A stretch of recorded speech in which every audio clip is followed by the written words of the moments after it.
सबसे पहले हम लोग इस बात पे चर्चा करते हैं कि आपके लिए इतिहास क्यों उपयोगी है। इसे आप सिर्फ 500 नंबर के संदर्भ में मत देखें कि ऑप्शनल है, 500 नंबर का है, बस हो गया। इसको आप ऐसे देखिए कि इस 500 में प्लस करते जाइएगा आप। 90 नंबर की हिस्ट्री इस बार आई है। अच्छा, एक और चीज आप देख रहे हैं ईमानदारी से, पेपर तो आप लोगों के पास होगा ही जीएस का।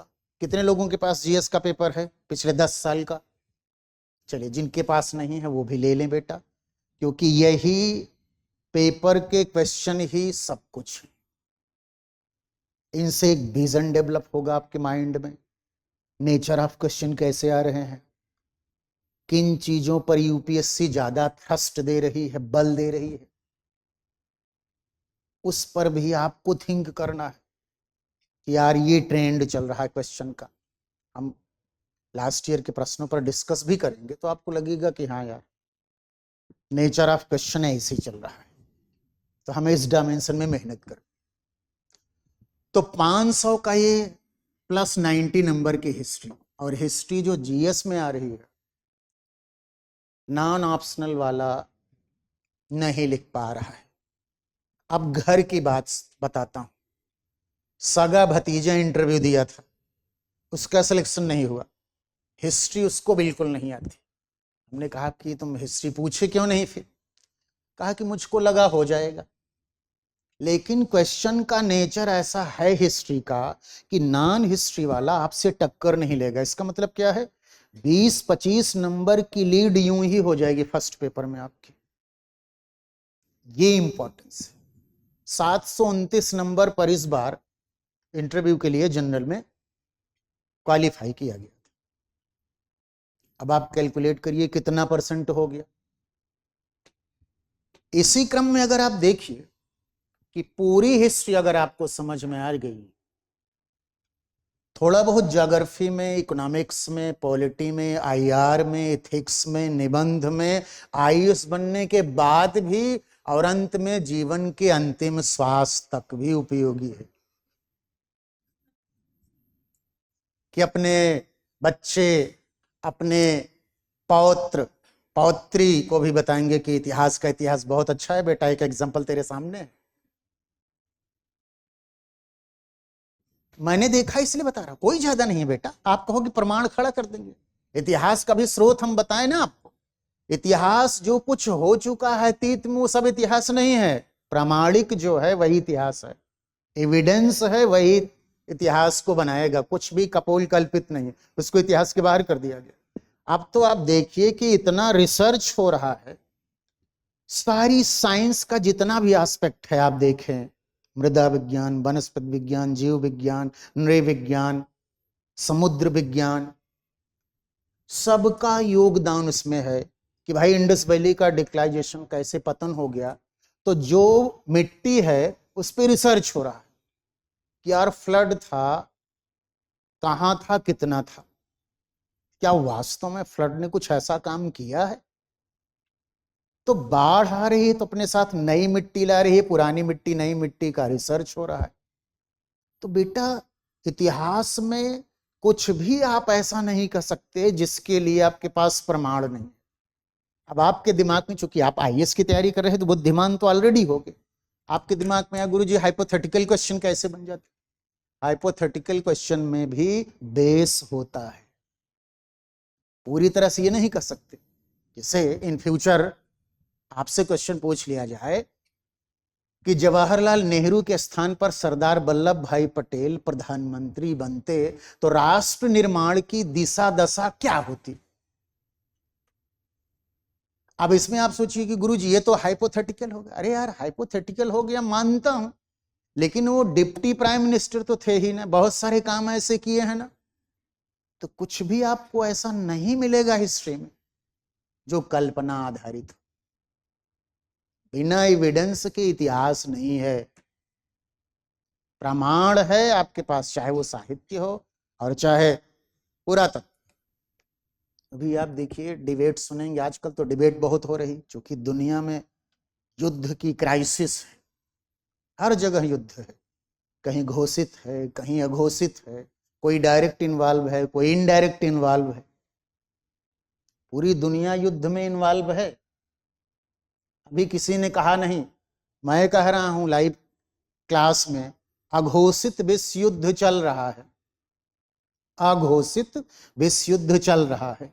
क्योंकि आप पर्दे के पीछे अगर इजराइल को अमेरिका कहता है दबना मत, तो मुझे वो फर्स्ट वर्ल्ड वार याद आ गया। जो लोग जीएस में पढ़े होंगे वो जानते होंगे कि सर्बिया के पेट पे रूस ने हाथ रख दिया और ऑस्ट्रिया के पेट पर जर्मनी ने रख दिया। हाथ दबना मत हो। यूक्रेन कितने दिन टिकेगा रूस से? तो यूक्रेन नहीं लड़ रहा, पर्दे के पीछे नाटो लड़ रहा। तो ये सारी जो भी आज की गतिविधियां आप देखेंगे, जब पूरा इतिहास पढ़ लेंगे ना, पूरा लिंक कर देंगे। हो सकता है कुछ खुद भी हाइपोथेसिस में आ जाए आपके और लगे कि पता चला वही क्वेश्चन आ गया मेंस में। ऐसा होता है कि आप कुछ क्वेश्चन बनाए दिमाग में और वही छप के आ गया। अपने साथ तो कई बार हुआ है, आपके साथ देखते हैं क्या होता है। तो इतिहास में ऐसा हम कुछ भी नहीं बताएंगे बेटा आपको कि जो प्रामाणिक ना हो।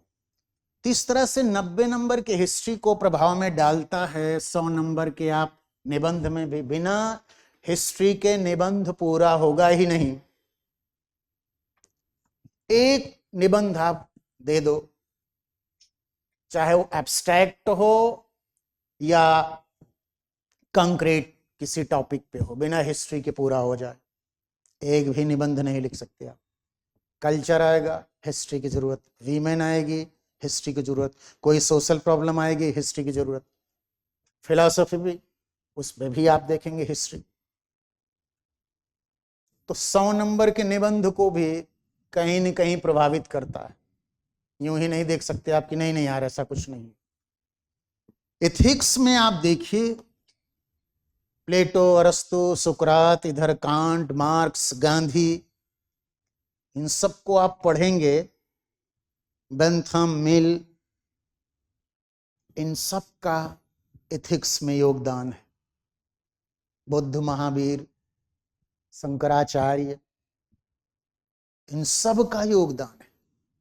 एथिक्स का प्रश्न आप हल करेंगे जब, तो आप देखेंगे केस स्टडी को छोड़ दें तो उसमें भी एथिक्स को भी प्रभावित करती है। इसलिए हिस्ट्री का आपने चयन करके अच्छा किया, बट न्याय करना अभी शेष है। और एक ही काम करना है आपको, खूब लिखना है। अगर लिखने से नहीं भाग रहे हो तो आप साइन करा लो अपनी कॉपी पर, सिलेक्शन 100% होना है। अगर आप लिखने से नहीं भाग, अगर लिखने में नानी दादी याद आ रही है तब संकट, ये पक्का मान के चलिए। दूसरी चीज आपको जो पेपर के नेचर को मद्देनजर रखते हुए बहुत जरूरी है आपके लिए, वो ये है बच्चों कि आप चिंतन जरूर करें। चिंता नहीं, चिंतन। जो भी मैं पढ़ाया घर जाके एकाग्र चित्त होकर थिंक करो कि यार क्यों हो रहा है ये सारी चीजें, बहुत जरूरी है। अभी इस बार जो एक प्रश्न आया है, अगर आप लोग देखे होंगे, एक यूट्यूब पर वीडियो आया है स्ट्रेटेजिकल, हो सकता है आप देखे भी हों, तो उसमें एक प्रश्न हल किया था कि बौद्ध धर्म ने मौर्यकालीन धार्मिक सामाजिक संरचना को कैसे प्रभावित किया। यानी प्रश्न का नेचर कैसे हो गया है, बौद्ध धर्म के प्रभाव के संदर्भ में मौर्यकालीन स्थितियों का, चाहे वो धार्मिक हो, राजनीतिक हो, सामाजिक हो, आर्थिक हो, पूछ रहा है। इसका मतलब यह है कि बौद्ध धर्म की समझ होनी चाहिए, उसका सामाजिक दर्शन, उसका आर्थिक दर्शन, धार्मिक, राजनीतिक, सब समझ में आना चाहिए।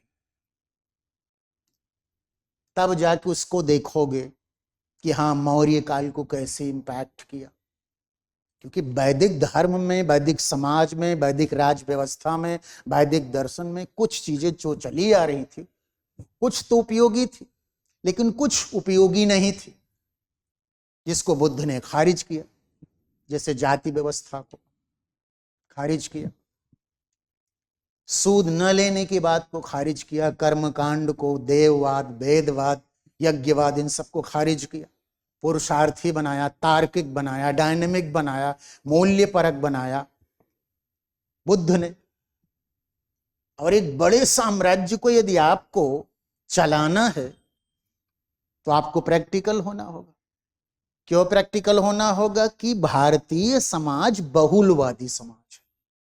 बहुलवाद का अर्थ ये होता है बच्चों की जहां विविध विविधताएं हों, जातीय, प्रजातीय, धार्मिक, भाषाई, आर्थिक गतिविधियों में भी डाइवर्सिटी हो, कहीं कृषि हो, कहीं वनोत्पाद हो, कहीं उद्योग हो, कहीं व्यापार वाणिज्य हो, हर प्रकार की डाइवर्सिटी उसमें दिखाई दे रही है।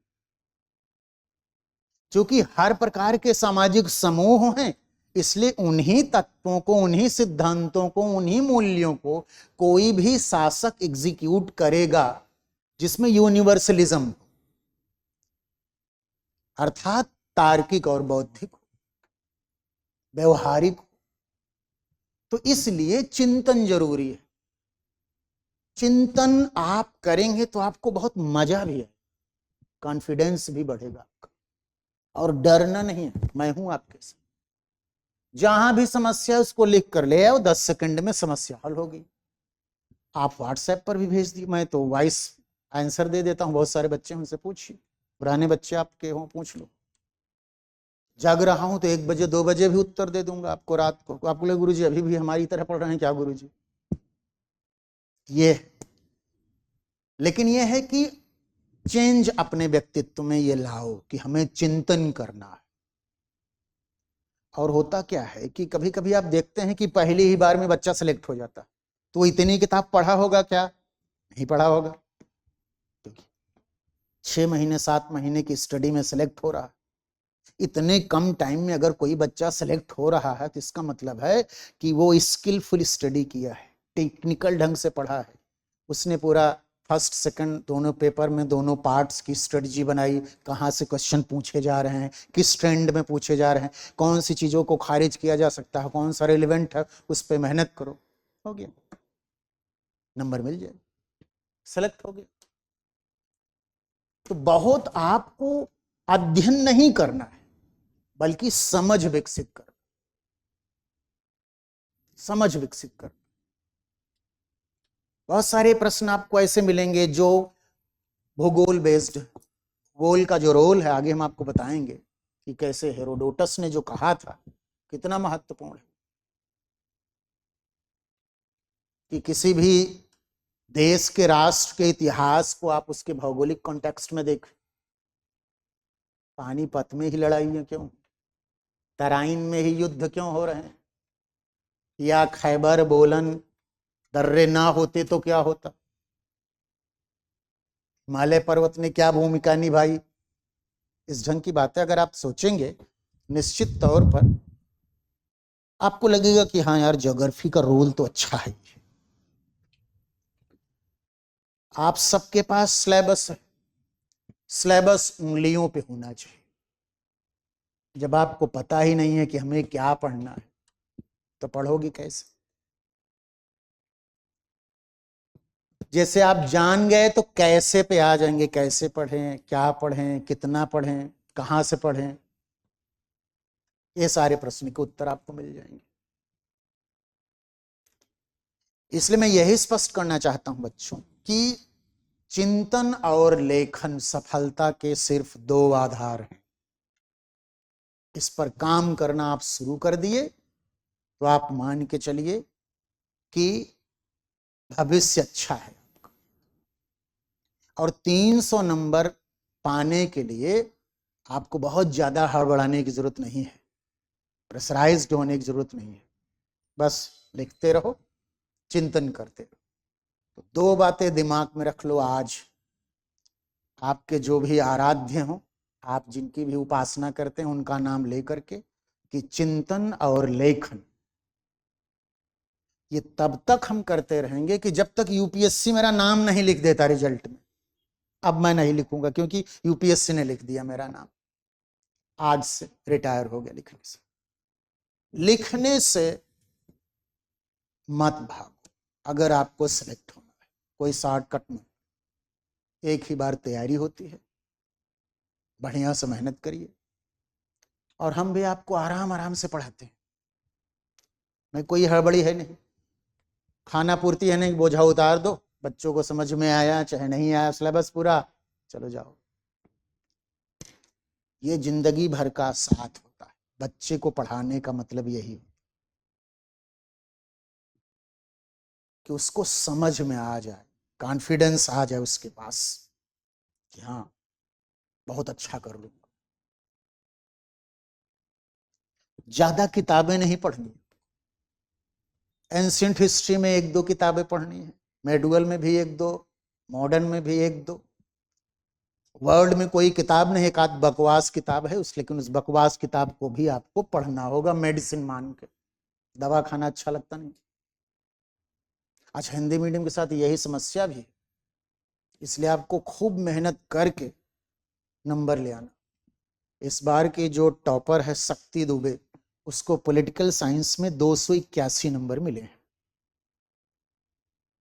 लेकिन उसको फोर्थ पेपर जीएस में 145 या 149 के आसपास मिले।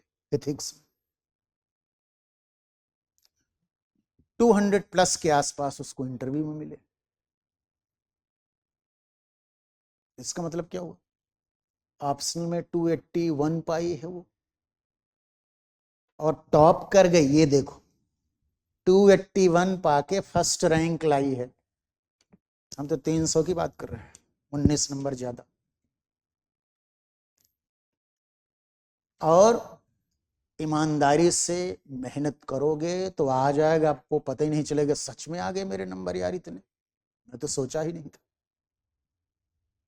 कैसे आ गई। सिलेबस आप सबके पास है, सिलेबस पे अगर हम जाएं, अब इसको तो आप समझ गए होंगे हिस्ट्री का कितना बड़ा रोल है। आप ऑप्शनल वाले हो इसलिए सारा हम डिटेल कर दिए कहां से कैसे मिलेगा।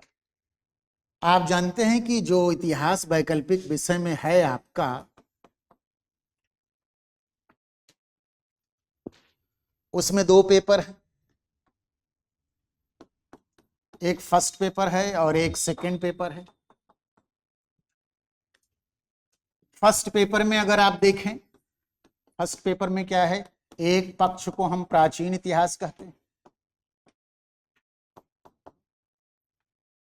और दूसरे को हम लोग मध्यकालीन इतिहास कहते हैं।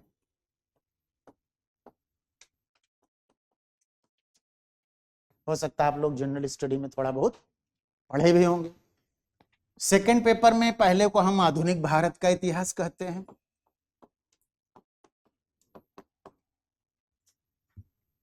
आधुनिक भारत को आगे हम लोग 2 पार्ट में, एक औपनिवेशिक भारत, एक स्वतंत्र भारत के रूप में देखते हैं। और दूसरा है आधुनिक विश्व का इतिहास हम लोग पढ़ते हैं, आधुनिक विश्व का इतिहास।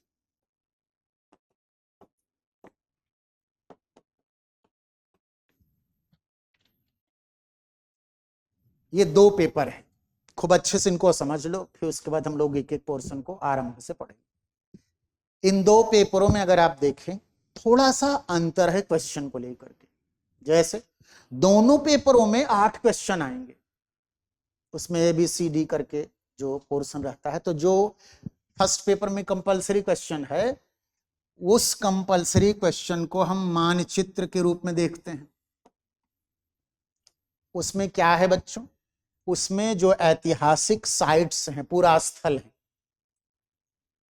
उन पर क्वेश्चन पूछा जाएगा। और उसकी भी ट्रिक्स है, आगे जब नंबर आएगा तो हम बताएंगे। आप आराम से 20 में से 18 सही कर लेंगे, 20 भी सही कर सकते, लेकिन 17-18 कर लेंगे। और अगर आप 18 भी कर लेते हैं बहुत अच्छा परफॉर्मेंस, 17 भी कर लिए तो भी बहुत अच्छा। उसमें क्या करना, उसमें आपको प्रैक्टिस करनी पड़ेगी। मैप बनाओ पूरा, हम ट्रिक्स बताएंगे आपको कैसे पूरे भारत को एक गोले में कर लेंगे, कैसे एंगल से बांट करके ज्यादातर जो पूरा स्थल है, साइट्स है, उनको आप जान जाएंगे। अच्छा, ये साइट्स प्राचीन भारत तक की ही हैं और ज्यादातर आप देखेंगे तो पाषाण काल में,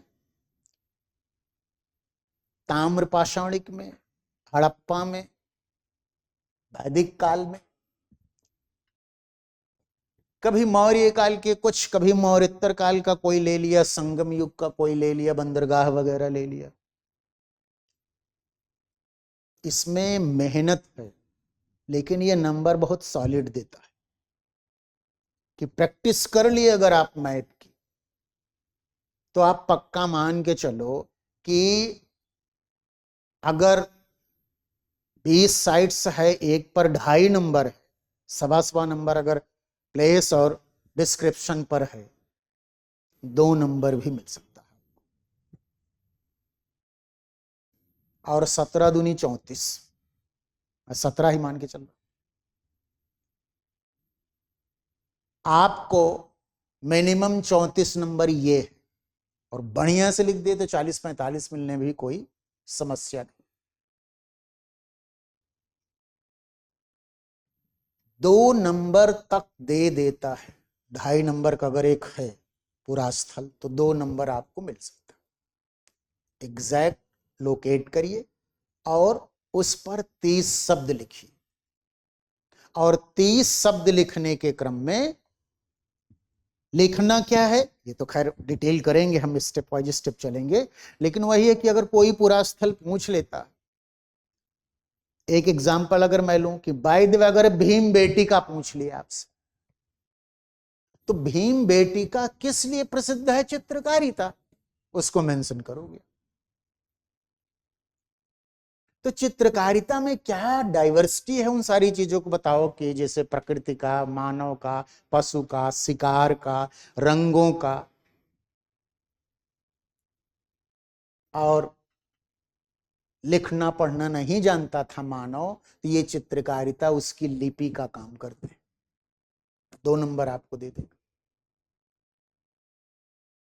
अब आपके दिमाग में है कि अच्छा हमको तो मैप बनाना आता है, तो मान लीजिए अगर आप ऐसे देख लिए तो आपके दिमाग में आएगा कि यार ये भीम बेटिका को मैंने पुट कर दिया। एग्जाम्पल सोच आपको दे दो। अब आपको अगर याद तो होना चाहिए, ऑप्शनल वाले हैं कि भाई डॉक्टर विष्णुधर वाकड़कर ने इसको खोजा, मध्य प्रदेश के रायसेन जिले में है। यहां से पाषाण कालीन या प्राचीन कालीन भारतीय चित्रकारिता के प्रमाण मिलते हैं जिसमें मानव जीवन, स्त्री पुरुष, बच्चे, शिकार, जानवर, विभिन्न रंगों का नियोजन, जो एक प्रकार से उनकी अभिव्यक्ति को भी व्यक्त करता है। ऐसी चित्रकारिता वैश्विक स्तर पर स्पेन वगैरह में भी देखने को मिलती है। अब ये थोड़ा एक्स्ट्रा ऑर्डिनरी हो गया आपका, अभी ऑर्डिनरी था लेकिन आपने तुलना कर दिया थोड़ा कि प्राचीन कालीन चित्रकारिता सिर्फ भारत में ही इसी रूप में नहीं थी, स्पेन में भी जो पाषाण कालीन चित्रकारिता के प्रमाण मिले हैं उनमें ये सारी चीजें। तो जो 30 शब्दों में आपको लिखना है बच्चों, वो रिलेवेंट चीजें लिखना है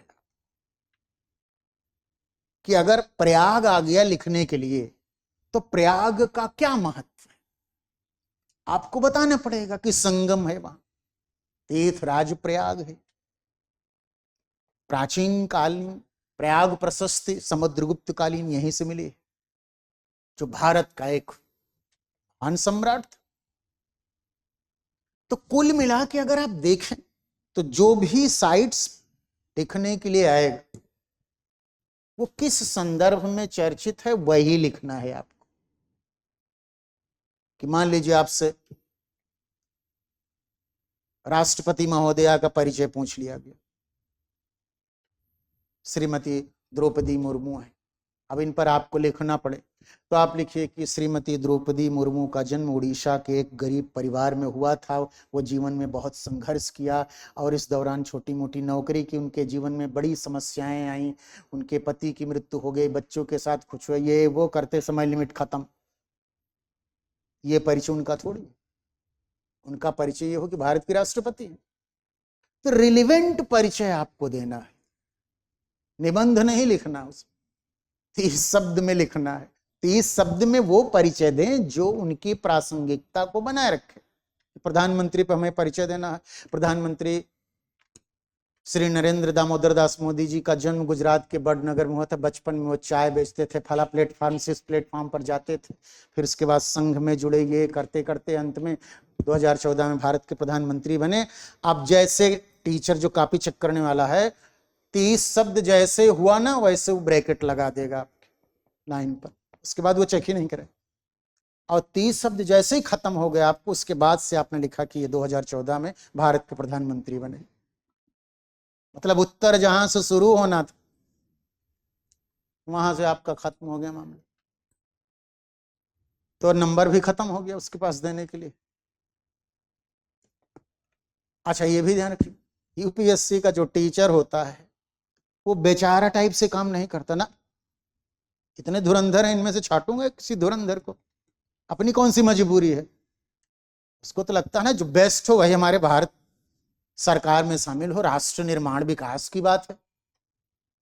भाई 10 लोग योग्य हैं, उसमें से 2-3 का चयन करना है, 7 को छाटना ही है उसको। तो मजबूर थोड़ी है कि झुला झुला के नंबर दे देगा। अरे दया बस नंबर दे देगा, कोई नंबर नहीं देगा, फर्जी वाला उसको पसंद नहीं। जबकि बहुत सारी गोपनीय बातें आपको लगेगा गुरु जी ये कैसे, बुद्धि से सोच रहा हूं उसी आधार पर बता रहा हूं। उसको कौन सी मजबूरी है भाई, 10 योग्य बच्चे हैं हमारे पास, बच्चे और बच्चियां दोनों, समझ लेना।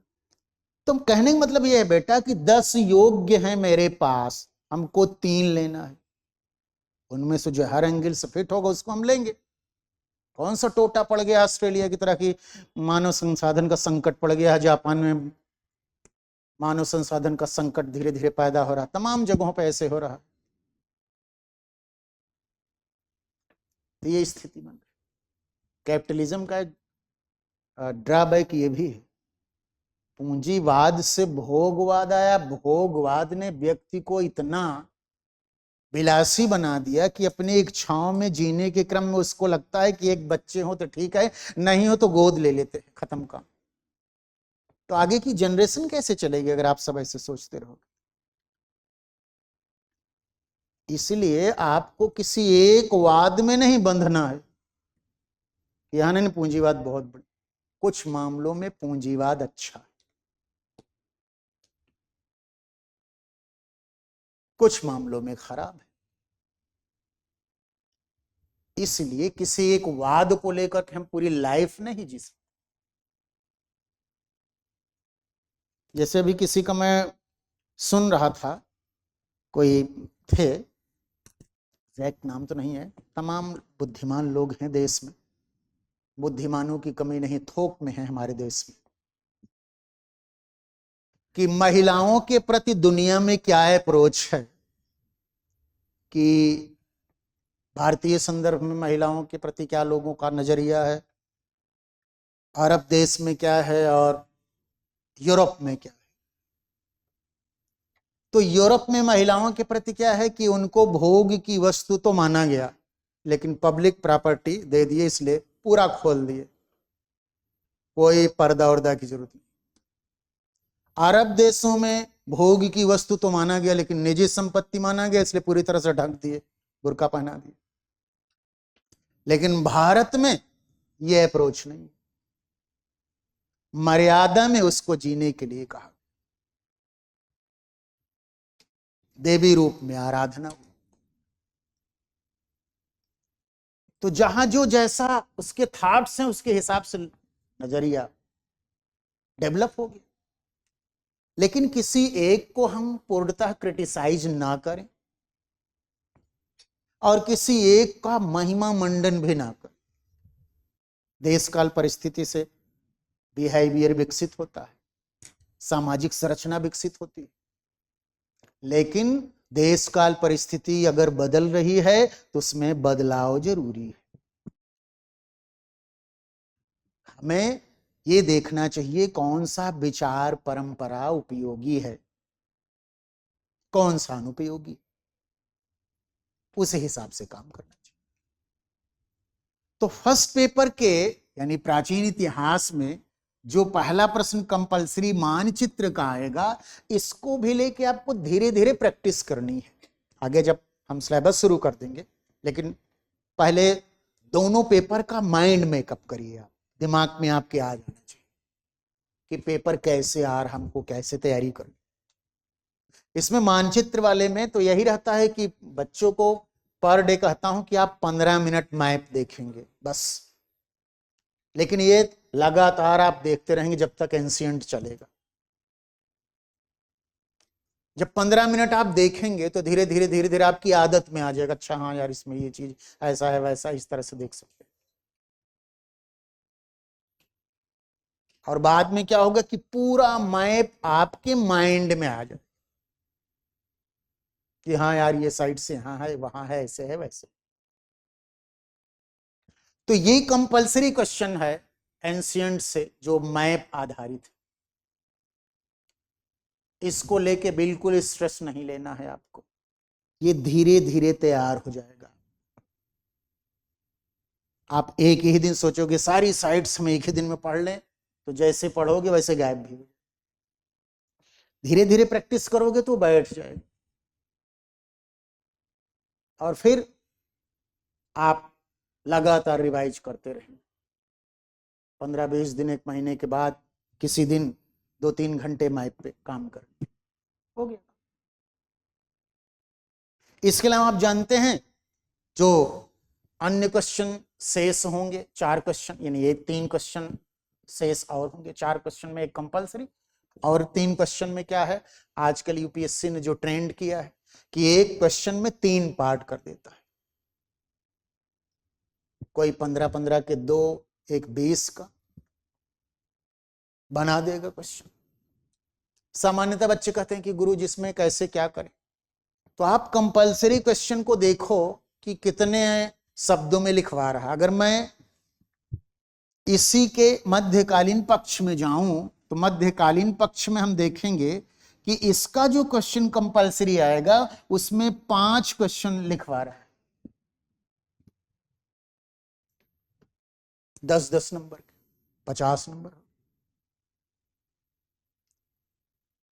250 का पेपर है, 5 क्वेश्चन लिखना है, 50-50 नंबर के हैं, लेकिन वो 50 नंबर में एक प्रश्न नहीं लिखना है जैसे हम लोग लिखते आए हैं। हम लोगों के जमाने में ऐसे ही था। कमेंट तो खैर उस समय भी आते थे, अब कमेंट की संख्या बढ़ गई है, पहले 3 लिखना था, 5 लिखना है। अब इस 5 जो कंपलसरी लिखने हैं आपको, इसमें 150 शब्द दे दिया है, तो जाहिर सी बात है कि हमारा एक क्वेश्चन 750 शब्दों में लिखा जाएगा। अब 750 शब्दों में लिखा जाएगा, तो चूंकि एक प्रश्न में 3 खंड है ABC करके, तो सामान्यतः जो 20 शब्द का होता है उसको हम लोग 300 शब्दों में लिखते हैं। और 15-15 अंक के जो हैं, 20 अंक वाले को हम 300 शब्दों में लिख दिए, 15-15 अंक वाले हैं उनको हम 250, 250 जैसे आप मैनेज कर सके ऐसे लिख। इसका मतलब ये हुआ कि 750 शब्द में कम से कम एक प्रश्न को आपको लिखना है, और 20 अंक का यदि प्रश्न है तो कम से कम 300 शब्द में आप लिखिए उसे। तो 750 नंबर का ये एक 750 शब्द का एक प्रश्न होता है, ये दिमाग पे रख लो। उसके हिसाब से ये फिक्स नहीं है, 290 शब्द में अगर आप कोई लिख दिए चल जाएगा, 225 में लिख दिए चल जाएगा, लेकिन जो डिमांड है, अच्छे से ध्यान रखो, जो डिमांड ऑफ क्वेश्चन है उसको आपने लिख दिया, शब्द लिमिट माने नहीं रख। 2-4 शब्द बढ़ जाएं कोई समस्या नहीं, घट जाएं कोई समस्या नहीं, लेकिन जो कंक्रीट चीज है वो आनी चाहिए उत्तर। ये विशेष तौर पर आपको ध्यान रखना। तो इस तरह से फर्स्ट पेपर में प्राचीन इतिहास, मध्यकालीन इतिहास दोनों के कंपलसरी क्वेश्चन में एक में मानचित्र आएगा और एक में 5 क्वेश्चन आएंगे, 150-50 शब्दों में आपको लिखना है। अभी मैं कैसे लिखना है इस पर चर्चा करेंगे। यही हाल इधर आधुनिक भारत और आधुनिक विश्व के इतिहास में भी करना है आपको। दोनों में 5-5 क्वेश्चन के कंपलसरी, 5-5 क्वेश्चन आएंगे कंपलसरी, आपको लिखना है 150 शब्दों। अब यहां क्या है, यद्यपि आपको चारों पोर्शन को बढ़िया से पढ़ने हैं, लेकिन आपको मेरे हिसाब से यहां से 3 क्वेश्चन और यहां से 3 क्वेश्चन करना चाहिए। विश्व इतिहास से 3 क्वेश्चन लिखें आप, प्राचीन इतिहास से 3 क्वेश्चन लिखें। लेकिन इसका मतलब ये नहीं कि विश्व इतिहास में हमको 3 प्रश्न बढ़िया नहीं आ रहे, मॉडर्न इंडिया में आ रहे हैं तो अभी हम छोड़ दें, नहीं। अगर मॉडर्न इंडिया में आपको लगता है कि नहीं मैं विश्व इतिहास वाले से बहुत ज्यादा अच्छा लिख लूंगा, यद्यपि ऐसी संभावनाएं नहीं होंगी, लेकिन फिर भी मॉडर्न इंडिया की तुलना में वर्ल्ड हिस्ट्री, इसलिए क्योंकि यहां बायस्डनेस नहीं है विश्व इतिहास को लेकर। विश्व इतिहास के 3 क्वेश्चन लिखने का मतलब है टीचर को लगेगा कि नहीं ये इंटेलिजेंट है, क्योंकि विश्व इतिहास में बहुत सारी चुनौतियां हैं। आधुनिक भारत में तो हमारा इतिहास, हम उसी में जी रहे हैं, ये सी है मेरे साथ। विश्व इतिहास से 3 क्वेश्चन लिखने का मतलब है कि टीचर पर एक पॉजिटिव इंपैक्ट पड़ेगा कि नहीं इसको ग्लोबल समझ है। एंशियंट में मैं इसलिए कहता हूं कि एंशियंट के साथ जो है वो सरकारी हिसाब किताब है। अच्छा, भारत में इतिहास के साथ बड़ी नाइंसाफी भी हुई है। स्वतंत्रता के बाद जो इतिहास लेखन शुरू हुआ, जिस पर हम चर्चा सबसे लास्ट में करते हैं, उसमें हुआ ये कि वामपंथी इतिहासकार हावी रहे, डोमिनेंट था उनका। कारण क्या है, स्वतंत्र भारत में जवाहरलाल नेहरू लीड किए, वो खुद सोशलिस्ट थे, वामपंथी थे। तो हर जगह जो भी इंस्टीट्यूशंस बने वहां इन सारी चीजों का डोमिनेंस था। इतिहास लेखन में भी एक चीज है, लेकिन इतिहास लेखन में यही गड़बड़ी होती, किसी एक की बात को ही पूर्णतः सही मान लेना ये गलत है। किसी की भी बात को, उसमें जो आपको लगे कि हाँ ये तार्किक है, ये वस्तुनिष्ठ है, उसको आप मान लें। वो कहीं से किसी से भी आप ले सकते हैं। ब्लाइंडली किसी चीज को फॉलो करना ये बुद्धिमत्ता नहीं, क्योंकि कोई भी आइडियोलॉजी हो देश काल परिस्थिति के अनुसार विकसित होती है। 19वीं सदी में जो कार्ल मार्क्स ने कहा, उसका संकेत 18वीं सदी में रूसो ने दिया। अब रूसो के ऊपर किन विचारकों का प्रभाव था, तो जो 17वीं सदी में विचारक थे उनके विचार उनको प्रभावित किए। अब इसी क्रम में रिवर्स गियर लगा देंगे तो आप पहुंच जाएंगे कहां, सुकरात तक पहुंच जाएंगे। कि सुकरात से प्लेटो, प्लेटो से अरस्तु, अरस्तु के बाद तमाम जो मध्यकालीन विद्वान आए, फिर उनसे फिर अन्य विद्वान आए, चाहे वो मैकियावेली हो, रेने डेकार्ट हो, जॉन लॉक हो, मॉन्टेस्क्यू हो, वाल्टेयर हो, रूसो हो, मार्क्स हो, बहुत सारे विचारक हैं। सब एक दूसरे से प्रभावित होते हुए आगे बढ़े और अपने विचारों से समाज को बदलने की कोशिश की। कुछ सफल हुए, कुछ असफल हुए। जीवन एकला चलो तो है नहीं। आप अपने इंडिविजुअल व्यक्तित्व को ले लें, बिल्कुल प्रैक्टिकल ग्राउंड की बात कर रहा हूं, कोई हवा हवाई नहीं। 7 डेज आप मॉनिटरिंग करें अपने व्यक्तित्व का, तो आपको लगे मंडे को मुझे ये अच्छा लगा था यार, ये चीजें, ट्यूसडे को वही अच्छा नहीं लगा, बदल गया। यानी आप इंडिविजुअल हैं और 7 दिन में आपकी मन स्थिति बदल गई, स्वाद कुछ चेंज करने की इच्छा हुई। जब आपके स्वयं के इंडिविजुअल व्यक्तित्व में इतना चेंजेज आ रहे हैं, तो सोसाइटी में चेंज क्यों नहीं आएंगे? प्रैक्टिकल ग्राउंड पर आप जाके समझिए, तो आपको लगे हाँ यार बिल्कुल सही है। क्योंकि हमेशा व्यक्ति एक ही मन स्थिति में नहीं रहेगा। जीवन सरल शब्दों में कहें तो इंद्रधनुषी टाइप से, इसमें हर रंग होना चाहिए, नहीं बोर हो जाता है आदमी। इतने बड़े बड़े बच्चों का आजकल आप देखते हैं मूड खराब हो जाता है, ढंग से नेकर पहनना नहीं आ रहा। हाँ, मूड खराब कर दिया। अभी सीरियसली पूछो कि थोड़ा रफ लैंग्वेज में, जिसे जो थोड़े से स्ट्रिक्ट फादर होते हैं वो पूछते हैं, काहे का मूड खराब हो गया भाई तेरा, मूड क्या है बताओ। समझने की आप कोशिश नहीं करते ऐसे। मेरे पास परसों एक मैसेज आया कि संभवतः हम लोग अंतिम पीढ़ी हैं जिसमें पिता से बच्चा डर रहा है। आने वाले समय में पिता डरेगा बच्चे से, जैसे बहू से डर रही है सास। बहू पता नहीं कैसे आ जाएगी। हाँ, ये चेंज है सोसाइटी का। कभी गाड़ी नाव पर, कभी नाव गाड़ी पर। तो समय के अनुसार ये बदलाव हो रहा है। अब बुद्धिमान आदमी का काम क्या है, उस बदलाव में प्रगति देखे, मूल्य देखे, नैतिकता देखे, क्योंकि समाज को आप तभी चला सकते। पूंजीवाद ने तो व्यक्ति को रोबोट बना दिया है,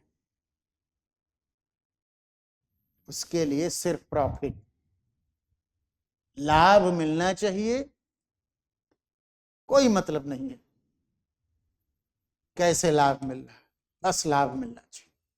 पूंजीवाद की एक ही फिलॉसफी। इस तरह से आप विश्व इतिहास और प्राचीन इतिहास ध्यान में रखेंगे एक सामान्य वे में। लेकिन अगर आपको क्वेश्चन अच्छे मिल रहे हैं आधुनिक भारत से या मध्यकालीन भारत से, तो आप चेंज कर सकते हैं ट्रेंड। ये नहीं कि मैंने कह दिया तो वही करें। सामान्यतः जो चल रहा है मामला, उसके हिसाब से हम देख रहे हैं। अच्छा, उसमें इसका एक साइंटिफिक बेस भी है, क्योंकि मानचित्र वाला जो क्वेश्चन है, इसमें हमें बहुत सारी साइट्स का अध्ययन करना है और सब पर 30-30 शब्द तैयार करना है। यानी पूरा प्राचीन काल को बहुत डेप्थ में पढ़ना है। पता नहीं कौन सी साइट्स पूछ ले हमसे। तो जब आप इतना पढ़ेंगे तो स्ट्रेटजी ये बनाइए कि 3 क्वेश्चन करिए। इसमें वैज्ञानिकता भी कोई हवा हवाई नहीं है, और नंबर भी अच्छा मिल जाएगा। तो इसलिए मैं ये कहूंगा कि आप प्राचीन भारत से 3 प्रश्न करें, क्योंकि साइट्स वाले क्वेश्चन में अच्छे अंक मिलते हैं गणित टाइप से, और उसके लिए आपको खूब प्रैक्टिस करनी पड़ेगी। 30-30 शब्द सब पर लिखना भी है, इसलिए पूरा एंशिएंट हिस्ट्री को मुट्ठी में कर लो। और आपको सबसे ज्यादा मैं एंशिएंट हिस्ट्री पढ़ाता भी हूं, मजबूरी भी है पढ़ाना।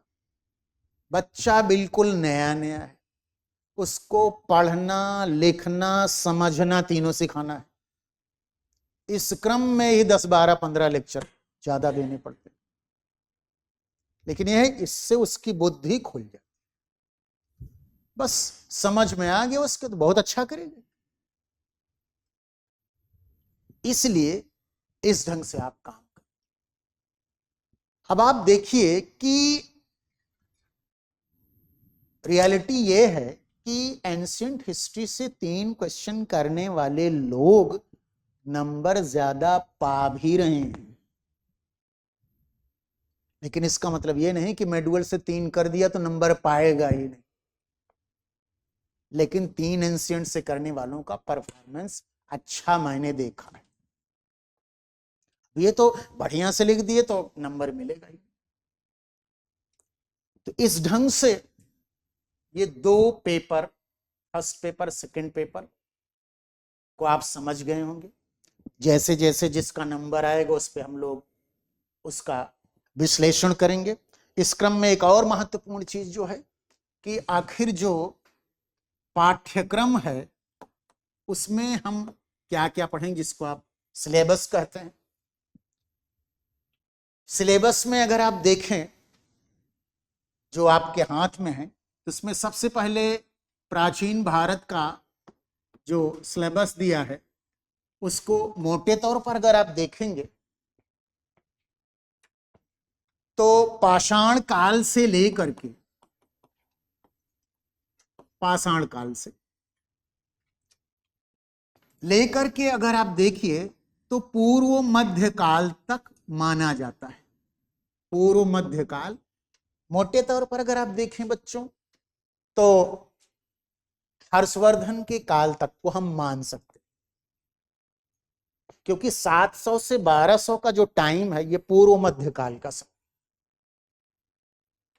तो प्राचीन भारत में हम लोग पाषाण काल से लेकर पूर्व मध्य काल तक को पढ़ेंगे।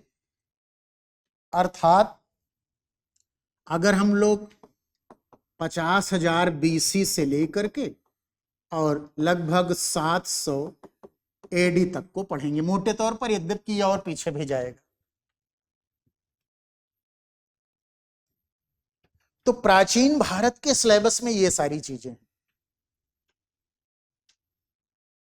अब इसमें क्या है, मोटे तौर पर अगर आप देखेंगे तो इतिहास बेसिकली क्या है, एक लाइन में अगर हम कहें कि क्या है इतिहास,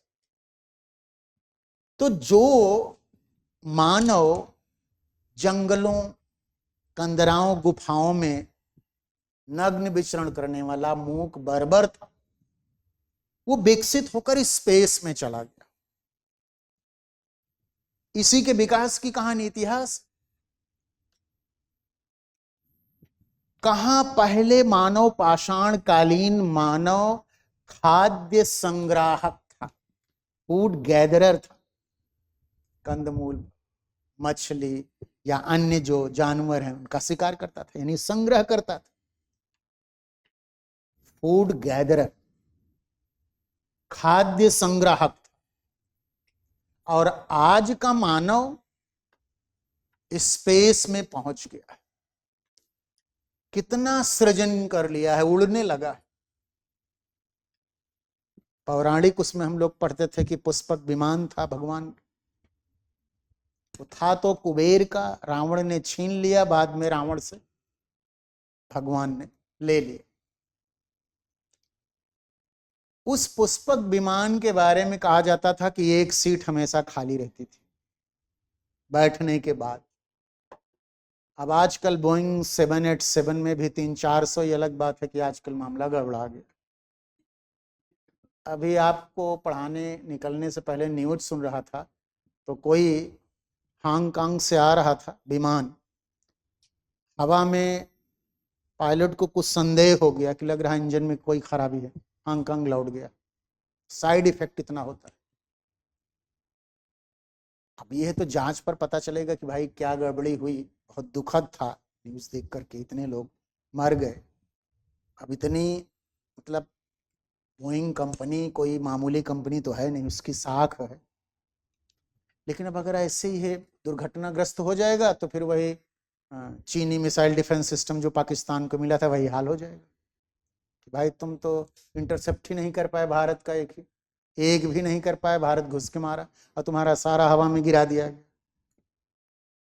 इसलिए आप देखे होंगे, आप तो IAS बनने वाले हैं, पढ़ते होंगे कि चीनी शेयर बाजार में शेयर गिर गया, कौन खरीदेगा। ब्रह्मोस की डिमांड पाकिस्तान करने लगा, हमको भी ब्रह्मोस एक दे दो, भारत सरकार ने कहा हम फ्री में दे रहे हैं, देखो पहुंच रही तुम्हारे पास। तो क्रेडिबिलिटी लूज होगी भाई अगर आप अच्छे से नहीं कोई प्रोडक्ट बेचेंगे।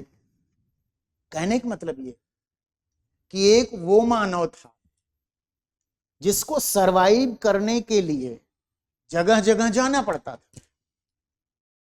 कंदमूल फल खा लिया, उसका संकट हो गया, दूसरे क्षेत्र में चला गया, वहां शिकार किया, फिर मछली पकड़ने लगा।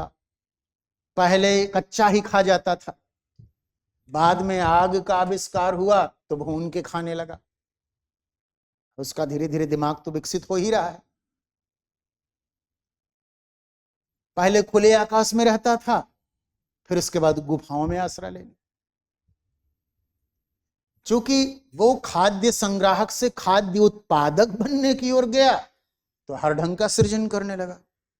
नवपाषाण काल तक पहुंचते पहुंचते आप देखिए कि वह अपने लिए क्या करने लगा, घर बनाने लगा, झोपड़ियां बनाने लगे, गांव बसने लगे, एक दूसरे के साथ एक्सचेंज करने लगे, बार्टर सिस्टम आ गया। फिर क्या हुआ, धीरे धीरे वो जो एक्सचेंज वाला सिस्टम था उसमें डाइवर्सिटी डेवलप होने लगी। फिर धीरे धीरे इस डाइवर्सिटी से एक ऐसी स्थिति आई जब सरप्लस प्रोडक्शन होने लगा। यानी अब आपको सिर्फ बुनियादी जरूरतों तक ही सीमित नहीं रखना है, अब आप अपनी इच्छाओं में भी जी सकते हो। यानी मेरे अपने शब्द हैं कि ये विकास आवश्यकताओं से इच्छाओं की ओर हो रहा है। विकास किस ओर हो रहा है? आवश्यकताओं से इच्छाओं की ओर। आप यहां क्यों बैठे हो? आईएएस बनना आवश्यकता है कि इच्छा है? कोई ऐसा भी वीर या वीरांगना जो कहे कि आवश्यकता है? हाथ उठाओ भाई। आईएएस बनना कौन सी आवश्यकता है यार? रोटी कपड़ा मकान थोड़ी है। आईएएस बनना आपकी इच्छा है। क्यों? क्योंकि हमें बड़ा करना है, बहुत बड़ा करना, मान प्रतिष्ठा प्राप्त करना। यह आवश्यकता नहीं है, इच्छा है आपकी। और ये इच्छा बहुत जरूरी है, क्योंकि अगर इच्छाएं नहीं होंगी तो विकास ही नहीं होगा। इसलिए आप पढ़े होंगे या सुने होंगे कि संतुष्ट सूकर से अच्छा असंतुष्ट सुकरात। मिल ने कहा था, उपयोगितावादी विचारक था। संतुष्ट सूकर का मतलब होता है, सूकर मीन्स सुअर यानी जानवर। जानवर में इच्छाओं का बोध थोड़ी होती, जरूरतें हैं उसकी। असंतुष्ट सुकरात यानी मनुष्य, वो श्रेष्ठ, क्योंकि वो सृजन करे। इसलिए विकास ही पूरा आवश्यकता से इच्छाओं की ओर हो रहा है। आप धीरे धीरे कह दीजिए कि एक कहीं मैं था तो से एक दुकानदार कहता है, भाई साहब ऐसा है कि अब एयर कंडीशन आवश्यकता बन गई है, देख रहे हैं कितनी गर्मी पड़ रही। हमने कहा हाँ हाँ गर्मी तो पड़ रही है, लेकिन ये गर्मी इसलिए भी पड़ रही है कि कंक्रीट का जंगल बनता जा रहा है। पेड़ पौधे लगाए कौन? ये जयपुर में देखिए अरावली की पहाड़ियों को खोद खोद करके कम कर दिए, जबकि हाईकोर्ट का निर्णय था। कॉलोनियां बस्ती चली गई। 12 साल पहले कितनी भीड़ होती थी अगर आप देखें, और अब कितनी भीड़ होने लगी। अब आप देखेंगे कि कैसे आवश्यकताओं से इच्छाओं की ओर बढ़ता हुआ मानव बढ़ा, और जब अधिशेष उत्पादन किया, गैर कृषिकीय कार्य शुरू हुए, उद्योग धंधों का विकास हुआ, और ग्रामीण जीवन शहरी जीवन में तब्दील हुआ। और इन्हीं के उत्थान पतन की कहानी पूरे इतिहास में आप पढ़ेंगे। उसी का उत्थान पतन आज भी चला आ रहा है। लेकिन अब क्या है? अब यह है कि इतना तेजी से विकास हो रहा है कि किसी क्षेत्र विशेष में वहां दोहन की संभावनाएं समाप्त हो गई तो व्यक्ति दूसरे क्षेत्र में दोहन की संभावनाओं को तलाशता। और आजकल अब देखिए कि प्योर डेंस एरिया में लोग रहना पसंद नहीं कर रहे, खुले में जा रहे हैं जहां फ्रेश एयर मिले। यानी कहीं न कहीं कुछ मामलों में गांव की संरचना ज्यादा हेल्दी है शहरी संरचना से। यानी एक प्रकार से कुछ मामलों में एक रिवर्स गियर है ना, कि शहर में इतनी भीड़ है, फ्रेश एयर नहीं है, और गांव में बस गांव में समस्या क्या है? बुनियादी जो जरूरतें हैं, बिजली की, पानी तो खैर जहां है ही है, जहां नहीं है वहां व्यवस्था कर दिया जाए, एजुकेशन और स्वास्थ्य सुविधाएं, बाजार तो अपने आप ही आ जाएंगे। ये कर दें जो पूरा योजना शुरू किया था, बहुत पहले एडवाइस किया था एपीजे अब्दुल कलाम साहब ने, कि जो रूरल एरिया है, ग्रामीण क्षेत्र है, वहां नगरीय सुविधाएं उपलब्ध करवाइए, माइग्रेशन अपने आप रुक जाएगा। गांव से शहर में लोग क्यों आते? भाई जैसलमेर, बाड़मेर, बीकानेर में दृष्टि की ब्रांच होती है, जोधपुर में होती, जयपुर में थोड़ी कोई आता। तो मुद्दा यही है। खैर आप तो बहुत बड़े काम के लिए आए हो, छोटे मोटे काम के लिए भी लोग चल देते, अपने शहर से बड़े शहर क्यों चल देते? तो मानव कैसे अपनी आवश्यकताओं से इच्छाओं की ओर विकसित होते होते यहां तक पहुंच गया, आज उसकी हम चर्चा कर रहे हैं कि कैसे विकसित होते हुए चला है। इसी क्रम में सामाजिक संरचना, जब समाज बहुत जटिल हो गया तो समाज से ही एक राज्य जैसी संस्था विकसित हो गई, उसको कानूनी रूप दे दिया गया। पहले प्रबुद्ध लोगों ने चलाया, फिर साहसी लोगों ने चलाया, इनकी कमी हो गई तो क्षेत्रीय लोगों ने चलाया, फिर धीरे धीरे अवेयरनेस बढ़ा तो एक डेमोक्रेटिक सिस्टम आ गया जिसमें आज हम जी रहे।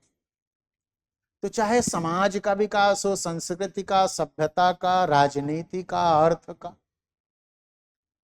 सब में एक चीज जो महत्वपूर्ण है वो यही है कि आवश्यकता से इच्छाओं की ओर ही विकास हो रहा। एक बच्चे ने किसी से प्रश्न किया कि ये बताइए कि अधिकारों की जरूरत क्यों है, क्यों चाहिए अधिकार? उत्तर दीजिए, सोच के दीजिए उत्तर।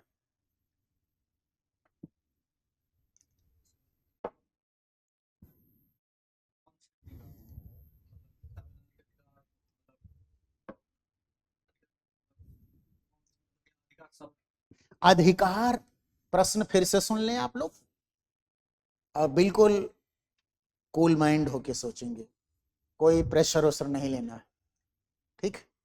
आपको अधिकार क्यों चाहिए?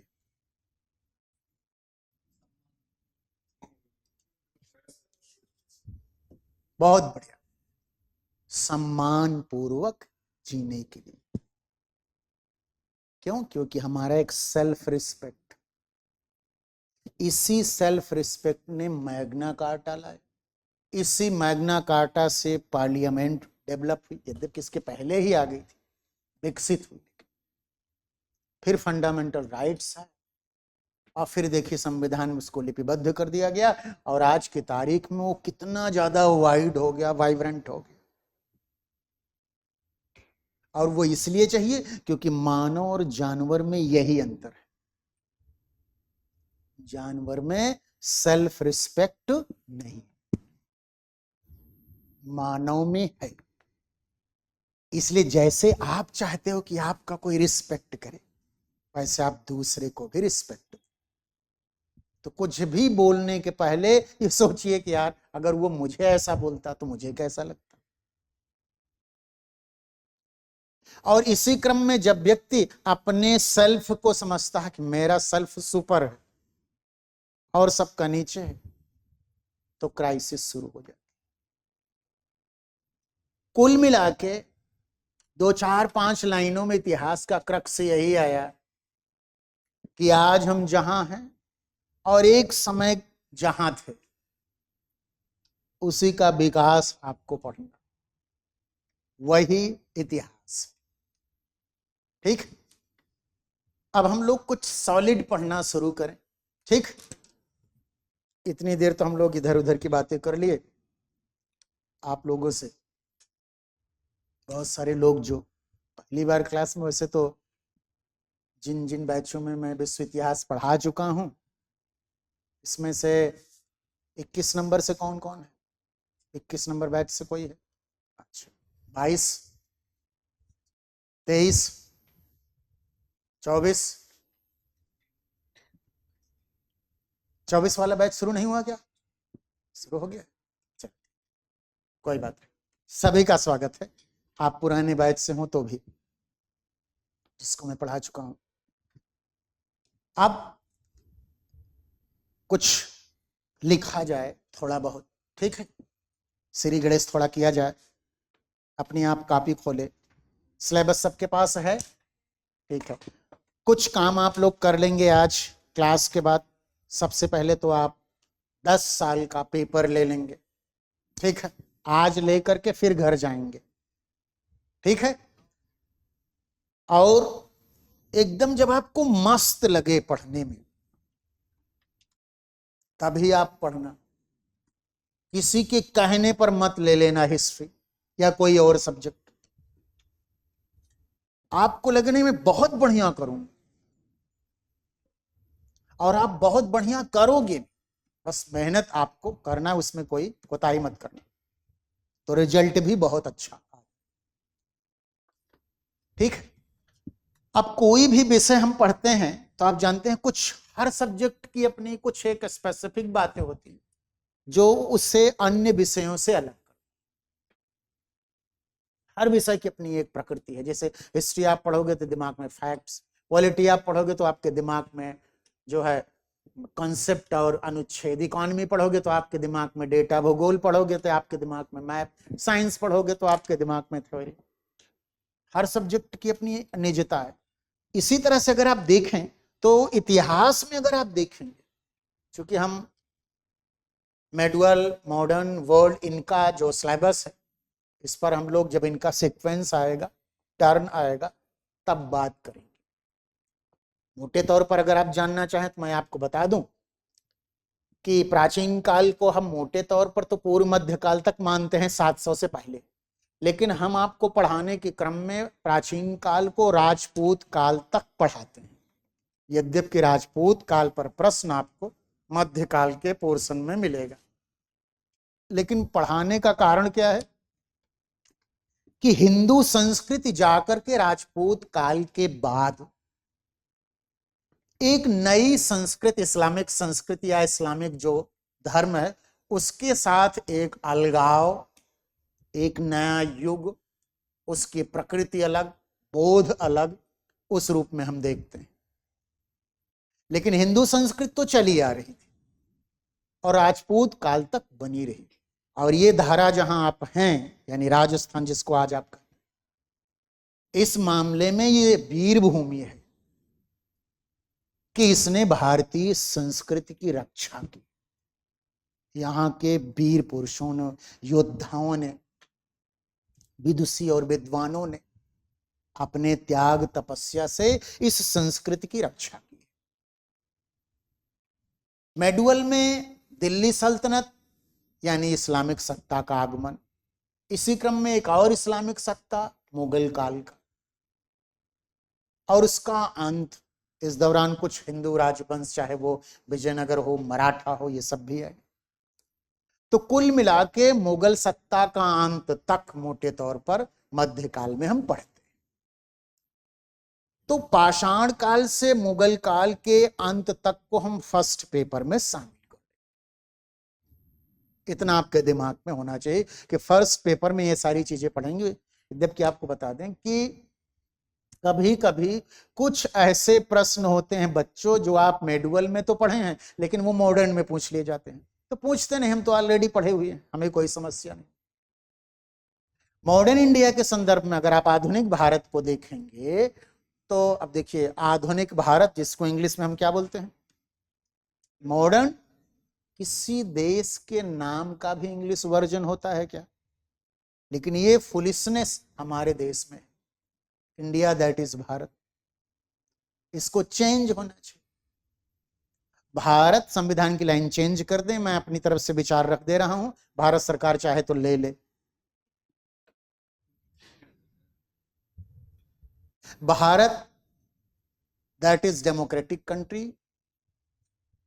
Be a union of state, अंग्रेजी में कर दो या हिंदी में कर दो, लेकिन इंडिया शब्द को हटा दीजिए। यह आयातित शब्द है। आगे हम आपको, चूंकि आप तो इतिहास पढ़ने जा रहे हैं, वो भी ऑप्शनल, तो डेप्थ में आप पढ़ेंगे। इंडिया शब्द का इस्तेमाल इंडस से इंडिया, जो सिंधु सभ्यता को कहते थे बच्चों, उत्तर पश्चिम के एक छोटे से एरिया के लिए इस्तेमाल किया जाता था। अब हम लोग एक परिभाषा लिख लेते हैं पहले इतिहास की, ठीक, उसके बाद फिर थोड़ा थोड़ा स्टडी करते हैं। लिखिए, इतिहास, इतिहास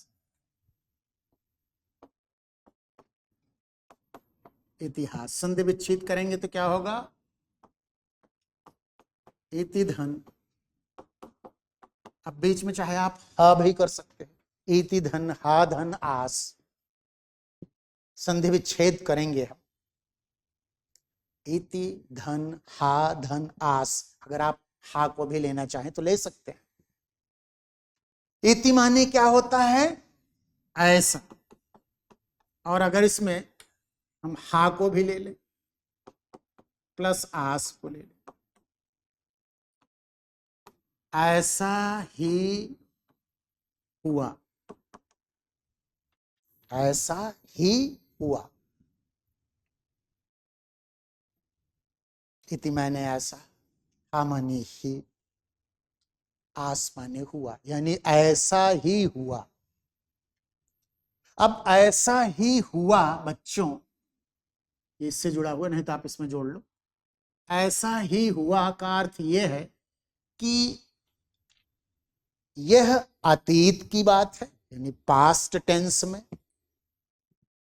और जो हुआ है उसी को इतिहास में शामिल किया जाता है। अगर हम इसको परिभाषित करें, नीचे लिखें आप, परिभाषा लिखें, अतीत की घटनाओं का, अतीत की घटनाओं का,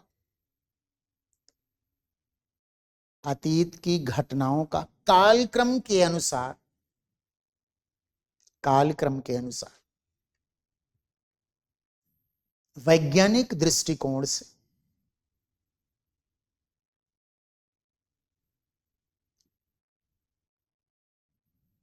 अतीत की घटनाओं का कालक्रम के अनुसार वैज्ञानिक दृष्टिकोण से समग्रता में अध्ययन, समग्रता में अध्ययन इतिहास।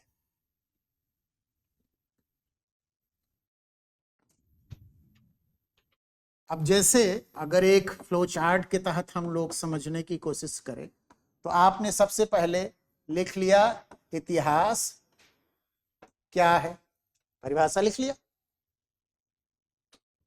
फिर हम देखें इसके स्रोत क्या हैं, यानी सोर्सेस क्या, फिर इसके भाग कितने, फिर काल विभाजन कैसे हुआ,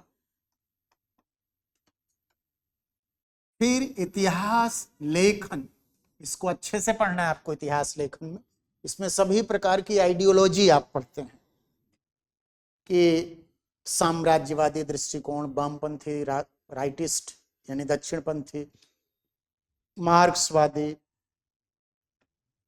सबाल्टर्न जिसको आप इतिहास को नीचे से देखने की दृष्टि। आप सबके पास वो प्रिंटेड है बुकलेट, कितने लोगों के पास नहीं, हाथ उठाएं। प्रिंटेड वाला मटेरियल आपके पास आ गया है, हाँ 2 बुक, तो जो प्राचीन भारत वाला है उसको आपको पढ़ना है। और उसके बाद एक और महत्वपूर्ण चीज है और वह है महत्व, ठीक। तो इतिहास में हमें इन सारी चीजों को देखना है, क्या है, तो आपने लिख लिया परिभाषा, स्रोत, भाग, काल विभाजन, लेखन और महत्व। हर जगह से क्वेश्चन आपसे पूछ सकता।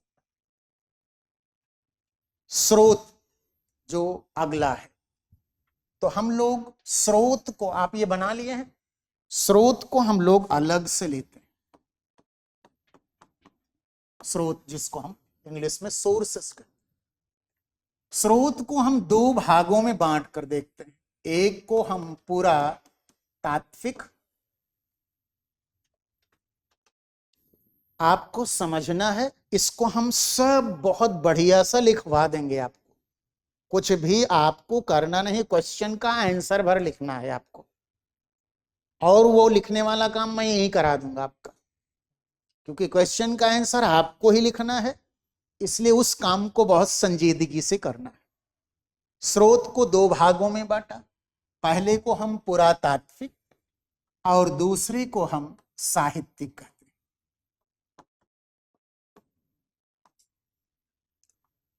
पुरातात्विक और साहित्यिक। अंग्रेजी जरूर जाने आप, इसको इंग्लिश में हम क्या बोलते हैं? आर्कियोलॉजिकल एविडेंसेस, पुरातात्विक स्रोत। और इसको हम क्या, लिटरेरी एविडेंसेस कहते हैं। पुरातत्व, इसको अगर हम और सरल कर दें, पुरातत्व तो मान लीजिए आपको शब्द थोड़ा कठिन लग रहा हो, तो इसको हम सरल शब्दों में कह सकते हैं भौतिक अवशेष। भौतिक अवशेष। अभी भी कठिन लग रहा हो, एग्जाम्पल दे देते हैं। जैसे आप मृद भांड यानी मिट्टी के बर्तन, स्मारक,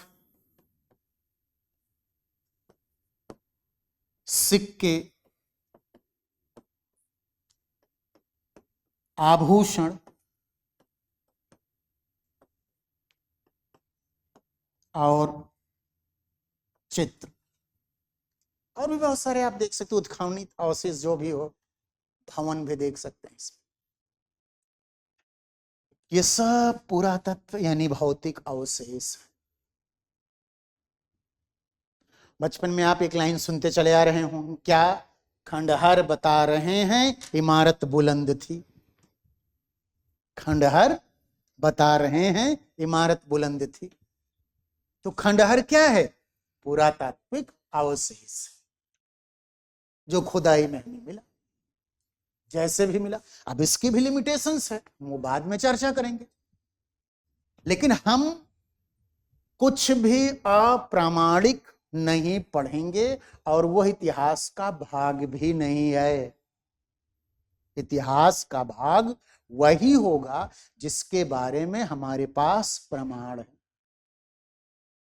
उसी को हम इतिहास में शामिल करेंगे। अच्छा, ये इसलिए भी थोड़े विश्वसनीय, अगर इनकी तुलना हम करें, पुरातात्विक में मिट्टी के बर्तन में क्या चेंज होगा? थोड़ा छोटा बड़ा हो सकता है, लेकिन मिट्टी का बर्तन बन गया। अब आपको लगे गुरुजी इसमें भी तो एक लोचा है। जैसे इंटरव्यू में मुझसे प्रश्न पूछ लिया था कि मिट्टी का बर्तन है तो आप कैसे जानोगे कि ये कब का है? तो यहां आपको बता दें कि यहां दो पद्धतियां काम करती, एक कार्बन डेटिंग पद्धति, एक यूरेनियम डेटिंग पद्धति। कार्बन डेटिंग पद्धति की लिमिट है 50,000 वर्ष, लेकिन यूरेनियम डेटिंग पद्धति की 50,000 से ज्यादा। 50,000 से ज्यादा की जो तिथि को हम अगर जानने की कोशिश करते हैं कि जैसे पृथ्वी की आयु कितनी है या बहुत सारी चीजें, कार्बन डेटिंग में आप जानते हैं कार्बन 14 और कार्बन 12 की स्थिति। कार्बन 14 की अर्ध आयु 5,600 समथिंग वर्ष, और आप जानते हैं कि किसी भी वस्तु में कार्बन 12 और कार्बन 14 की मात्रा बराबर होती है, लेकिन कार्बन 14 चूंकि डीके हो जाता है इसलिए उपलब्ध मात्रा से शेष, और कार्बन 12 में कोई चेंज नहीं तो पूरी मात्रा। इससे कैलकुलेट कर लोगे कि कितना हुआ। कार्बन 14 की आप अर्धायु निकाल कर बता दोगे मिट्टी कब बनी। आने वाले समय में आपको एक जानकारी दे रहा हूं, खतरनाक तो खैर नहीं कहूंगा, कि पहले गार्जियन क्या करते थे, बच्चों की 2-3 साल उम्र कम लिखवाते थे। अब सरकार ने क्या कर दिया, 14 वर्ष से कम उम्र का बच्चा है तो वो हाई स्कूल का एग्जाम नहीं दे सकता। तो क्रोनोलॉजिकली कुछ भी फर्जी नहीं हो सकता। मृद भांड जो है उसकी जांच होगी और ये पता चल जाएगा कि कितना पुराना मिट्टी का बर्तन है। इससे क्या होगी, पूरी क्रोनोलॉजी आ जाएगी। और अभी मैंने आपको जो इतिहास की परिभाषा लिखवाई उसमें क्या लिखवाया, अतीत की घटनाओं का कालक्रम के अनुसार कौन सी घटना पहले घटी, क्योंकि जो घटी घटना है वो कार्य कारण की श्रृंखला से बंधी हुई है। घटना हुई है तो कारण है, कार्य है तो कारण है, कारण है तो कार्य है। तो इतिहास में भी कॉजेशन थ्योरी काम करती है, कुछ भी मंगल ग्रह से टपक नहीं पड़ा। कैसे घटनाएं जन्म ली, वो फर्दर किसी अन्य घटना को जन्म दे रही। और यूपीएससी के क्वेश्चन 3 डायमेंशनल है, घटना बेस्ड, व्यवस्था based, personality based, 3 dimensional question है। इसमें पर्सनैलिटी ही व्यवस्था और घटना को जन्म देती है। सब्जेक्ट कौन है? पर्सनैलिटी। सिस्टम और इवेंट्स दोनों को जन्म देने वाला कौन है? मानव है। तो ओवरऑल सब्जेक्ट कौन है? मानव है, कर्ता मानव ही है। इसलिए एक के इर्द गिर्द सारी चीजें घूमती। अब इसमें क्या है बच्चों, जिसकी जैसी तार्किक बौद्धिक क्षमता है उसके अनुसार वो काम कर रहा है। अभी मैंने आपको एग्जांपल में दिया कि पाषाण काल में जो मानव था उसके पास जितना विवेक था उसके हिसाब से वो काम करता। अच्छा, वो इसलिए भी ज्यादा संघर्ष नहीं करता था क्योंकि उसको लगता था कि बहुत सारी चीजें अवेलेबल है। वो संग्राहक से उत्पादक कब बना है बच्चों? जब उसको लगा कि संग्रह का स्कोप समाप्त हो रहा है, इसलिए उत्पादक बन गया और धीरे धीरे सृजन करने लगा। और आज स्थिति क्या हो गई है? आज की स्थिति अभी लेटेस्ट, हो सकता है एनवायरमेंटल साइंस में पढ़े ही होंगे, आपको पढ़ाया भी गया होगा कि पूरे अर्थ पर केवल 11 अरब लोगों के रहने की ही व्यवस्था है बस। और ये 2065-70 तक पूरा हो जाएगा 100%। उसके बाद फिर क्या होगा सोचिए। उसके बाद क्राइसिस शुरू हो जाएगी। यानी आज के मोटे तौर पर 40 साल में,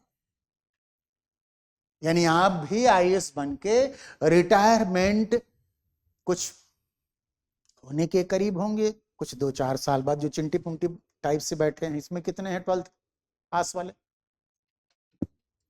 12th पास वाले, ठीक। ये तो पास है, यहां तो फेल होने वाला आईपीएस बन जाता है। हाँ, देखो ये भी एक इतिहास की ही बात है। तो ये स्थिति है कि 2065 तक ये सेचुरेट हो जाएगा, यानी अर्थ पे लोड बढ़ जाएगा। नहीं रहने के लिए संसाधन नहीं है, ऑक्सीजन नहीं है, भोज्य पदार्थ नहीं है, समस्याएं क्रिएट हो जाए। इसलिए ये प्रॉब्लम जो 2 चाइल्ड पॉलिसी वाली, ये कोई भारत की समस्या नहीं है, ये ग्लोबल प्रॉब्लम है, इसलिए इसको हल करना चाहिए। लेकिन सवर्न कंट्री में जो डोमेस्टिक प्रॉब्लम्स हैं उसको तो हम ही हल करेंगे ना। कोई अमेरिका आके थोड़ी कहेगा कि भाई 2 चाइल्ड पॉलिसी, वो तो कहेगा खूब बच्चे पैदा करो, डिमांड करेंगे और सामान की मांग होगी। पूंजीवादी हमेशा सोचेगा ना मार्केट बनी रहे, लेकिन हमें तो अपने विवेक से काम करना चाहिए ना। बच्चे को जरूरत से ज्यादा बच्चे हो जाएंगे तो क्या होगा? कोई पंचर बनाएगा, कोई जूस की दुकान खोलेगा, और कुछ नहीं बोलेगा, जेब कतरा बन जाएगा। वो ऐसे काम थोड़ी करेगा। इसलिए समझदारी, बुद्धिमानी यही है कि हमें पॉलिसी ऐसी बनानी चाहिए ताकि उसको भी एक अच्छा जीवन मिले। अब मृदभांड देख करके आपके दिमाग में तुरंत आ जाएगा, खूब अच्छे से समझो, एक एक को हम एलेबोरेट कर देते फिर लिखवा देंगे। मृदभांड देख करके आपके दिमाग में यही आएगा कि संग्राहक के क्रम में दोनों प्रकार के संग्रह होते थे, ठोस और द्रव, दोनों रूपों में। पानी की जरूरत, आप हमेशा देखेंगे कि सभ्यताओं का विकास कहां हुआ? नदी। क्यों? क्योंकि पानी के बगैर मानव जी ही नहीं सकता। तो पानी तो जरूरी है, इसेंशियल चीज है। इसलिए नदी घाटी के किनारे सभ्यताओं का विकास हुआ। या कोई पोखरा हो बहुत बड़ा, कुछ बड़े एरिया में हो, 2-4 किलोमीटर का एरिया कवर कर रहा हो, वहां भी सभ्यताओं का विकास हो सकता है। बहुत सारी आपको ट्राइबल कम्युनिटियां मिल जाएंगी जहां नदियां नहीं, लेकिन वहां जीवन है। क्यों? क्योंकि वहां तालाब है, पानी का संग्रह है, वनस्पति है, स्रोत है भोज्य पदार्थ के रूप। तालाब है, वहां से मछलियां मिल गई, अन्य चीजें मिल गई, उस हिसाब से जो है वो काम करने लगे। तो कहीं ना कहीं सरवाइव करने की जो इसेंशियल चीजें हैं वो अवेलेबल होंगी बच्चों, वहीं आपको जीवन संभव मिले। रेगिस्तान में जीवन कैसे संभव होगा? अगर होगा भी तो छिटपुट जगह हो सकता है, डेंसिटी नहीं हो, और लंबे समय तक जीवन संभव भी नहीं। अब आप देखिए, मृदभांड से ये पता चल जाए कब से ये इसका उपयोग करने लगे और किसके लिए कर रहे थे। क्योंकि पहले ये जानवरों का शिकार करते थे, खा लेते थे, धीरे धीरे बुद्धि बढ़ी तो डोमेस्टिकेशन शुरू कर दिए, पशुपालन शुरू कर दिए कि दूध भी, मांस भी, परिवहन भी, और इनके हड्डियों से उपकरण भी। कितना यूज था पशुओं का, इस आधार पर इस्तेमाल करने लगे। ये हर चीज का इस्तेमाल इसी रूप में होता है। अब इस क्रम में तमाम आपको स्मारक मिल जाएंगे, भवन मिल जाएंगे, जो इस बात को व्यक्त करते हैं कि भाई अगर कोई हड़प्पाई भवन देखता है तो उसको क्या लगता है कि यार इतनी विकसित सभ्यता।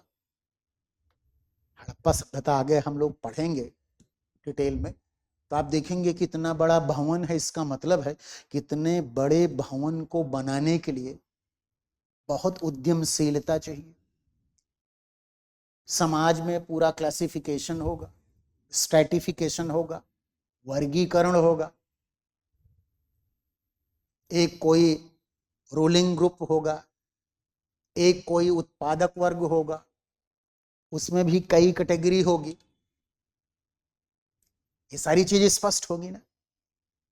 हड़प्पा सभ्यता के जो भवन है उनको आप, जैसे मोहनजोदड़ो, हड़प्पा से, पूरा स्थलों से जो जानकारी मिली, उसमें आप देखेंगे कि ये भवन ये बता रहे हैं कि भौतिक उन्नति कितनी हो गई थी। आप जब डिटेल में पढ़ेंगे बच्चों की, लोथल में तो होटल नुमा भवन थे, जैसे होटल आजकल के हैं वैसे लोथल। अब लोथल कहाँ है? गुजरात में गोदीवाड़ा के प्रमाण मिले हैं वहां, यानी समुद्र मार्ग से व्यापार होता था तो लोग आते जाते थे, रुकते थे, और वहां आप देखिए मन का उद्योग है। फिर बहुत सारे स्थलों का इसलिए भी महत्व होता है कि बंदरगाह के रूप, कोई समुद्री मार्ग से आयात हो रहा है, निर्यात हो रहा है, तो उसमें भूमिका निभा रहे हैं। सिंगापुर क्यों डेवलप हो गया आज का एग्जाम्पल लें भाई, दक्षिणी चीन सागर में, दक्षिण पूर्व एशिया में, अगर आप ऑस्ट्रेलिया तक जाते हैं, न्यूजीलैंड तक जाते हैं, ओशियन रूट से आप जाते हैं, तो आपको एक जगह होना चाहिए ना जहां आप रुके, तेल पानी लें। वो देखिए ब्रिटेन का फाइटर प्लेन F-35, इसको तेल की जरूरत पड़ गई, आपात लैंडिंग कराई गई।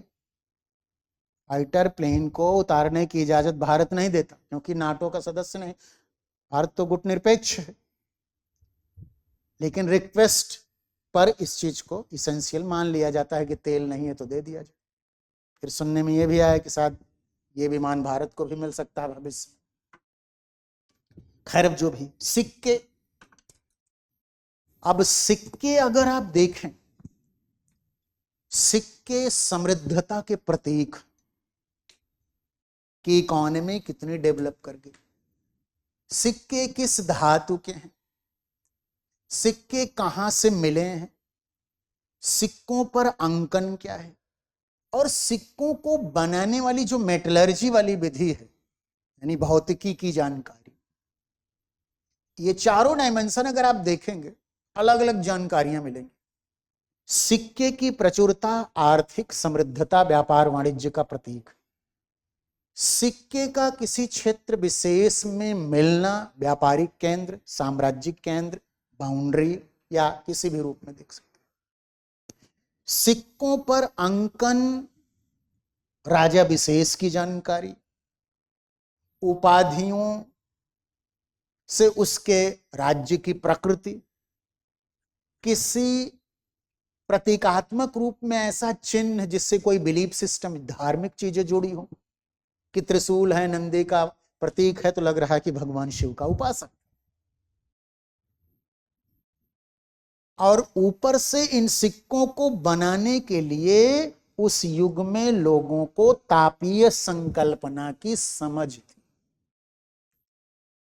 कि हम कितने टेम्परेचर पर इसको बनाएंगे, यानी फिजिक्स का बोध उनको है, तब जाके वो सिक्के बना रहे हैं। इस तरह से सिक्के पर ही प्रश्न पूछ ले आपसे, और पूछा भी है, कुषाणकालीन सिक्कों पर पूछा। तो सिक्के पर प्रश्न आ गया तो कितनी चीजें आप बता सकते हैं, सामाजिक संदर्भ में, राजनीतिक संदर्भ में, आर्थिक संदर्भ में, धार्मिक संदर्भ में, साम्राज्यिक संदर्भ में, व्यक्ति विशेष के संदर्भ में, बहुत सारे डायमेंशन में आप इलेबरेट कर देंगे उसको, कि फला समय में फला स्थान से फला राजा के सिक्के मिले हैं, उससे क्या होगा, सारी जानकारी हो गई। और यही नहीं, इस ढंग के भी क्वेश्चन बन सकते हैं कि सिक्कों की प्रकृति किसी साम्राज्य विशेष की प्रकृति को व्यक्त करती है। सिक्के की प्रकृति कैसे व्यक्त करती है, इस पर भी क्वेश्चन आ जाए तो आपको बताओगे कि सिक्के से व्यक्त क्या क्या होता है। स्वर्ण सिक्के हैं, रजत सिक्के हैं, ताम्र सिक्के हैं, कांसे के सिक्के हैं या प्रोटीन के सिक्के हैं, मीन्स धातु के सिक्के हैं। तो हर धातुओं का अपना महत्व प्राचीन काल से ही है। स्वर्ण सिक्के हैं, इस बात का प्रतीक हैं कि व्यापारिक समृद्धता थी, तभी स्वर्ण सिक्के। रजत सिक्के हैं, इसका मतलब है इस धातु का भी व्यापार वाणिज्य में प्रयोग किया जाता था। ताम्र सिक्के हैं, इसका मतलब है कि इस धातु का भी इस्तेमाल होता था, यद्यपि पहली ही धातु है ये, आगे हम डिटेल करेंगे। तो सिक्कों से कितनी जानकारी मिल सकती है आपको, किसी राज्य की सीमाओं का निर्धारण कर सकते, किसी राज्य विशेष के किसी शासक विशेष की जानकारी आप प्राप्त कर सकते हैं, उसकी धार्मिक स्थिति को जान सकते, आर्थिक समृद्धता को जान सकते हैं। तो धार्मिक बिलीफ सिस्टम को देख सकते हैं, आर्थिक समृद्धता को देख सकते हैं, साम्राज्यिक सीमाओं को देख सकते हैं, और राजा विशेष की रुचियों अभिरुचियों को भी जान सकते हैं सिक्कों के माध्यम से। और ये प्रमाणिक इसलिए होंगे कि सिक्कों में सुधार करना चुनौतीपूर्ण है। शुद्ध सिक्के समृद्धता का प्रतीक, मिलावट वाले सिक्के समृद्धता से दूर जाने का प्रतीक। सबसे शुद्ध स्वर्ण सिक्के किसके हैं, कुषाणों के। और मौर्योत्तर काल को व्यापार वाणिज्य की दृष्टि से स्वर्ण काल कहा जाए। आने वाले समय में यूपीएससी किस ढंग के क्वेश्चन बनाएगी, क्योंकि मुझे तो यूपीएससी से कम 7-8 साल आगे चलना पड़ता है, क्योंकि जो बच्चा अभी 12th पास करके मुझसे पढ़ने आ गया, ऑप्शनल पढ़ रहा है, अब वो 12th पास किया, ग्रेजुएशन पोस्ट ग्रेजुएशन उसको लगना है मैं 3-4 साल बाद दूं, पता चला मेरे लेक्चर इररिलेवेंट हो गए उसके लिए। यद्यपि 2 साल बाद तो मामला, 2 साल ही लिमिट है, आप लोग ध्यान रखना। मैं शेयर कर दिया, अच्छा किया, क्योंकि अभी एक धोखा हो गया था एक बच्चे और बच्ची के साथ। उनके दिमाग में 3 साल भरा था, 2 साल हो गया, डिलीट हो गया, वो मेरे पास आ गए। तो ऑप्शनल के क्लास सिर्फ 2 साल तक आपके पास रहेंगे। इसलिए क्या करेंगे आप कि एक तो नोट्स मैं जो बना रहा हूं आपको लिखवाऊंगा वो बना लेना, जो मैं लेक्चर दिया उसमें जो कुछ उपयोगी लगे उसकी भी नोट्स बना डालो, क्योंकि फिर आपको दोबारा टाइम वेस्ट करने की जरूरत नहीं पड़ेगी। बीच बीच में कुछ चीजों की एनालिसिस मैं ऐसी करता हूं, उससे आपकी एनालिटिकल पावर डेवलप हो जाएगी। जैसे सिक्के पे ही अभी रिसर्च चल रहा है एक तरह से देखिए, तो स्वर्ण सिक्के समृद्धतम स्थिति को व्यक्त करते हैं, रजत सिक्के समृद्ध, ताम्र सिक्के ठीक ठीक स्थिति को। तो सिक्कों से भी आप आर्थिक गतिविधियों की स्थितियों का पता चल सकता है, उनका स्तर किस तरह का था ये पता चल सकता है। मौर्योत्तर काल व्यापार वाणिज्य की दृष्टि से स्वर्ण काल कहा जा सकता है, समीक्षा करें। बाय द वे प्रश्न ये बन गया, गुप्त काल स्वर्ण काल था, ये अब कभी नहीं यूपीएससी पूछेगी। अब उसमें कुछ खुरपेच लगा कि इधर उधर करके पूछेगी कि कुछ खुद भी सोचता है कि नहीं। ध्यान रखिएगा, यूपीएससी के क्वेश्चन में आपको अपनी समझ का परिचय देना ही है, देना नहीं है, देना ही है। क्वेश्चन इस ढंग से पूछेगा ही नहीं कभी, खैर वो धीरे धीरे डेवलप हो जाएगी। आप पूरा सिलेबस पूरा होते होते बहुत सारी चीजें आपको लगने अच्छा इसमें ये चीजें आ गई। तो सिक्कों की जो धातुएं हैं उनका हम एक स्तरीकरण कर लें तो जैसे स्वर्ण सिक्के, रजत सिक्के, ताम्र सिक्के, इससे इकोनॉमिक प्रॉस्पेरिटी का भी एक सोपान क्रम बना सकते। अब आपने अभी बताया किसी बच्चे ने कि कुषाण कालीन सिक्के सबसे ज्यादा शुद्ध थे, स्वर्ण सिक्के। और हम ये भी जानते हैं, हो सकता है यूनिवर्सिटी में आप पढ़े भी होंगे कि स्कंद गुप्त कालीन स्वर्ण सिक्के जो गुप्त काल का शासक है उसमें मिलावट के प्रमाण मिलते हैं। मिलावट क्यों है भाई? कुषाण कालीन स्वर्ण सिक्कों में कोई मिलावट नहीं। क्यों? क्योंकि रोमन साम्राज्य से व्यापार वाणिज्य झमाझम चल रहा था, लेकिन गुप्त काल तक पहुंचते पहुंचते रोमन साम्राज्य टन हो गया, टूट गया, तो व्यापार वाणिज्य एकदम हट गया।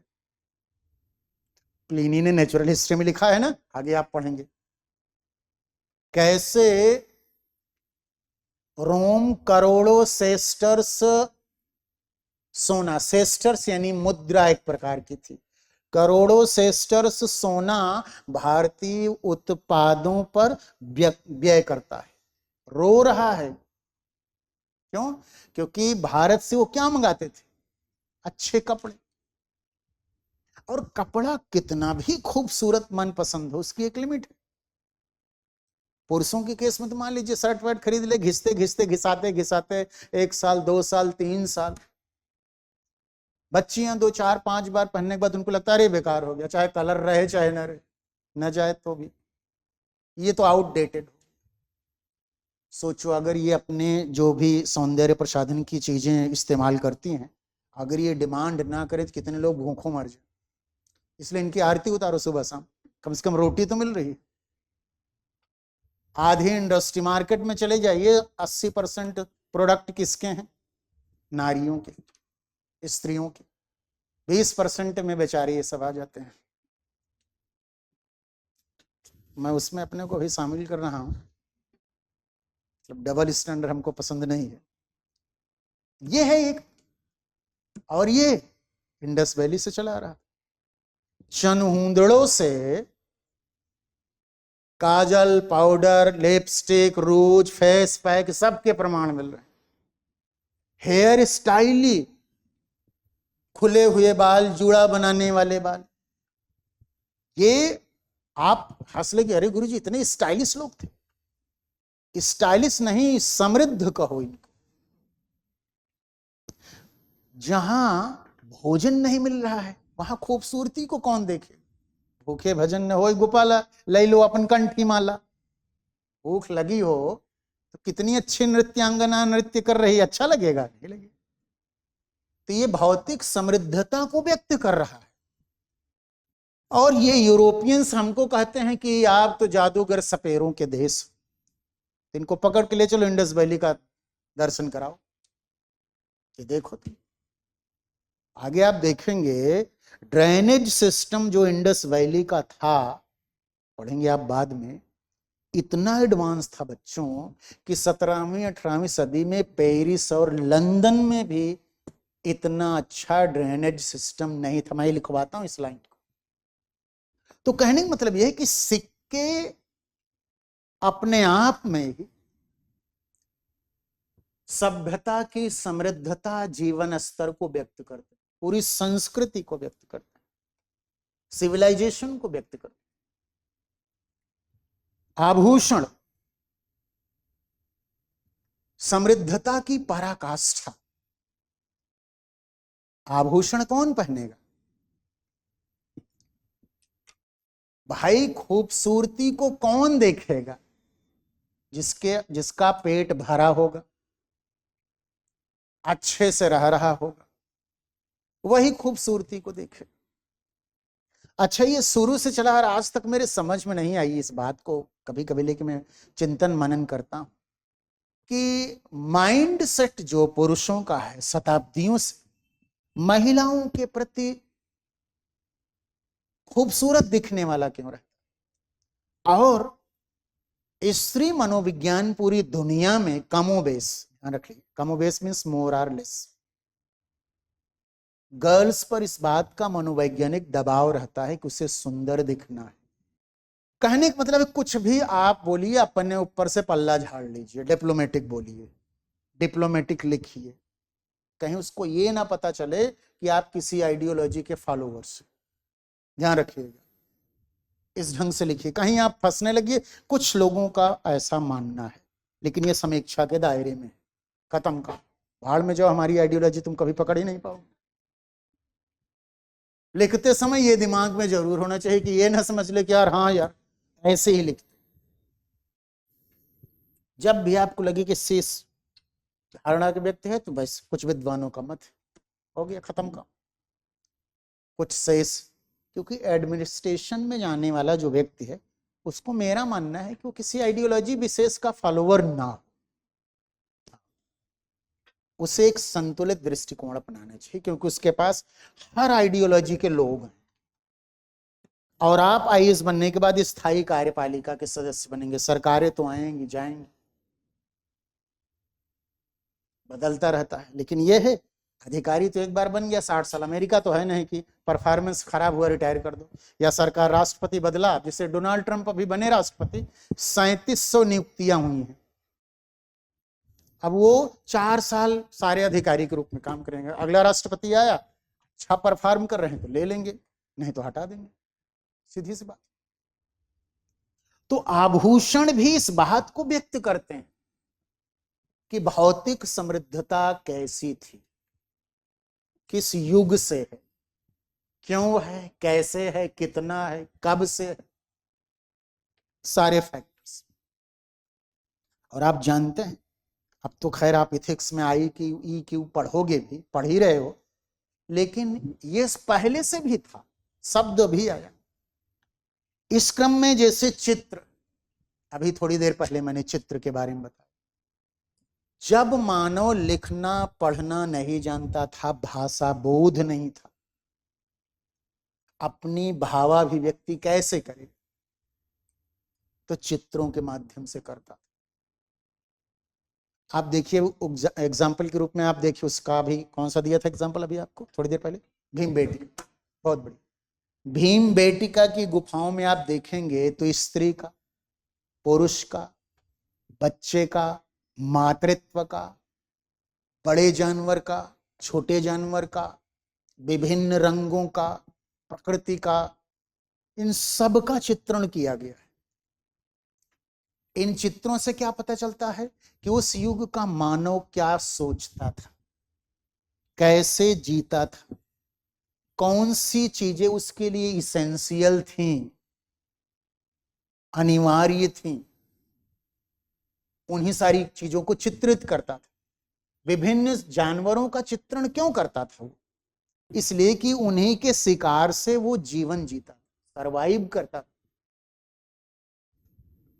और बाद में आप देखिए कि कुछ ऐसे प्रमाण मिले हैं, चित्र के रूप में नहीं तो कुछ ऐसी गतिविधियां मिली हैं उसमें ये पता चलता था कि जब ये जान जाते थे कि कोई बड़ा जानवर इस क्षेत्र से जा रहा है तो सामूहिक रूप से शिकार करते थे।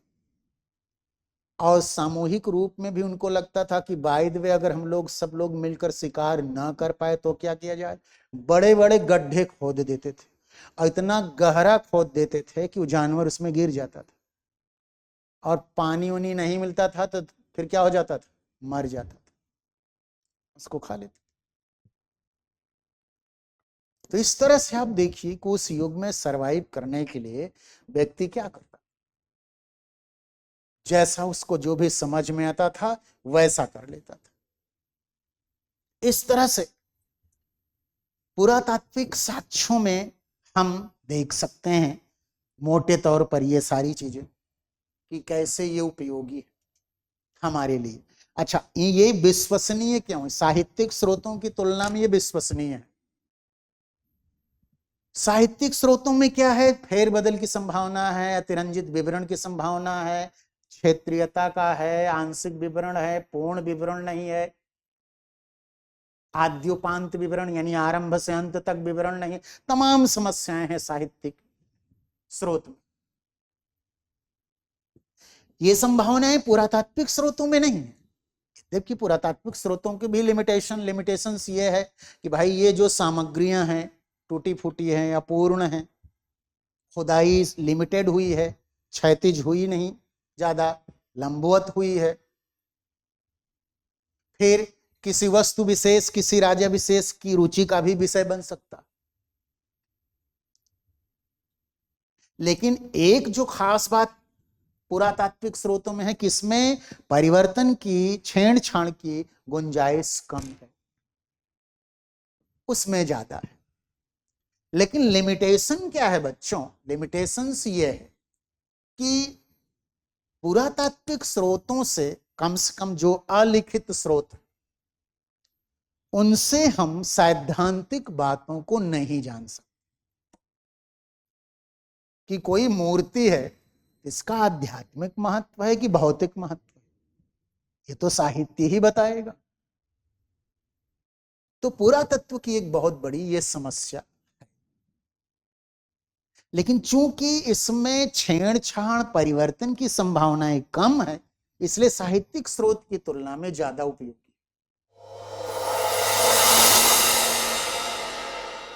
अब एग्जाम की तैयारी को और बेहतर करने के लिए हमारे चैनल को लाइक, शेयर और सब्सक्राइब करना ना भूलें।